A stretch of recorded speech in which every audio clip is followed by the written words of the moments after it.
वरुणः सन्नो भवत्पर्यमा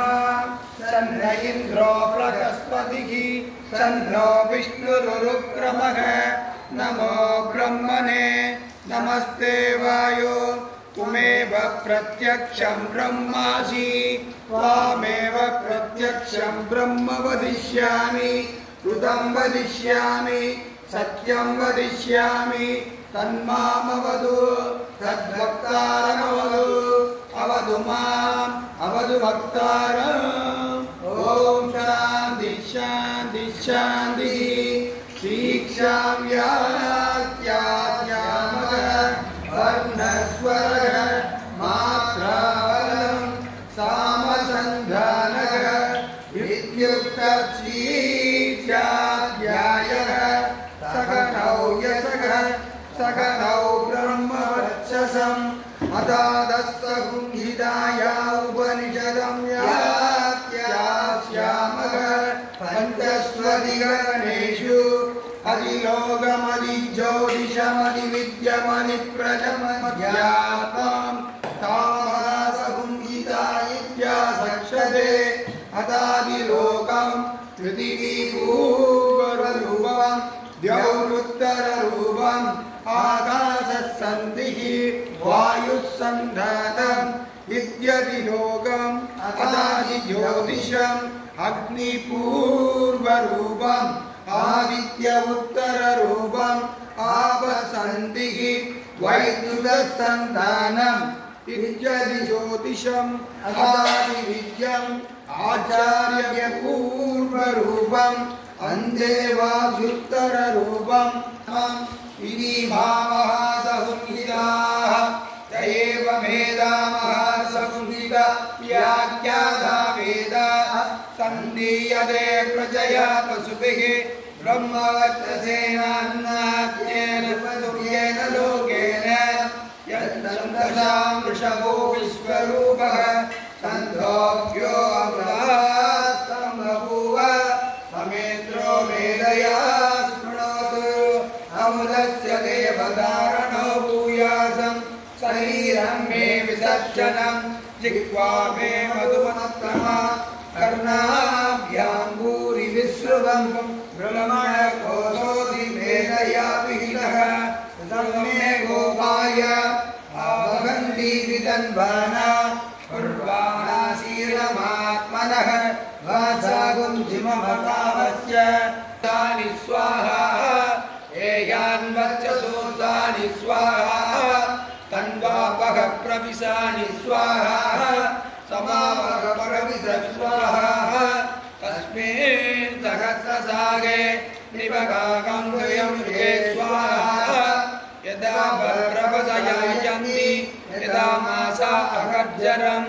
एवं मां ब्रह्मचारिणः दादरायन्तु सर्वदा स्वाहा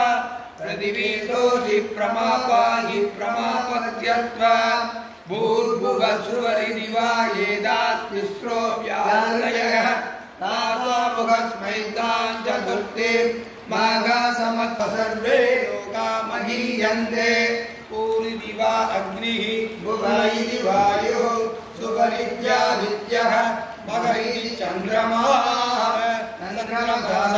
सर्वाणि ज्योतिगुंसि महीयन्ते पूरिदिवा रुषग भुव इति सामानि सुवरिदि यजोगुंसि मघ इति ब्रह्म ब्रह्मणावाप सर्वे वेदा महीयन्ते पूरिदिवा प्राणः भुव इत्यभानः सुवरिदि ध्यानः मघ इत्यन्यः अन्येन वाप सर्वे प्राणा महीयन्ते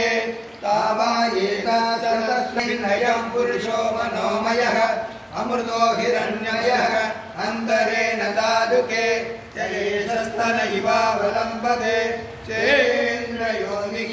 यत्रासौ केशान्तो विवर्तते व्यापोषशीर्षकबाले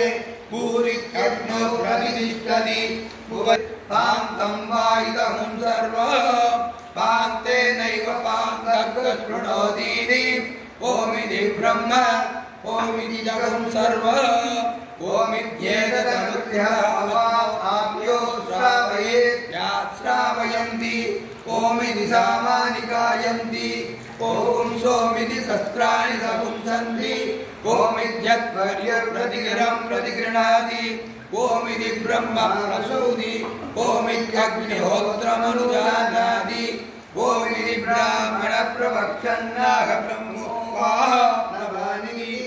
ब्रह्मैवोपाप्नोति ऋतं च स्वाध्याय प्रवसने च सत्यं च स्वाध्याय प्रवसने च तमश्च स्वाध्याय प्रवसने च तमश्च स्वाध्याय प्रवसने च समश्च स्वाध्याय प्रवसने भव आचार्ये भव अतिथे भव यान्यनवक्यानि कर्माणि दानि देवितव्यानि नो इतराणि यान्यस्माकं सुसरितानि दानि प्रयोगास्यानि नो इतराणि ये केशास्मत्श्रया पुंसो ब्राह्मणाः येषां त्वयासनेन प्रत्यजितव्यं श्रद्धया देयम् अश्रद्धया देयं श्रिया देयं प्रिया देयं पिया देयं संविदा देयम् अत यदि कर्म विचिकित्सा वा वृत्त विचिकित्सा वा स्यात् ये तत्र ब्राह्मणाः सम्मर्चिनः युक्ता आयुक्ताः अलुक्षा धर्मकामायुषुः यदा ते तत्र वर्तेरन् तदा तत्र वर्तेताः तदाप्याख्यादेषु ये तत्र ब्राह्मणाः सम्मर्चिनः युक्ता आयुक्ताः अलुक्षा धर्मकामायुषुः यदा ते तेषु वर्तेरन् तदा तेषु वर्तेताः एष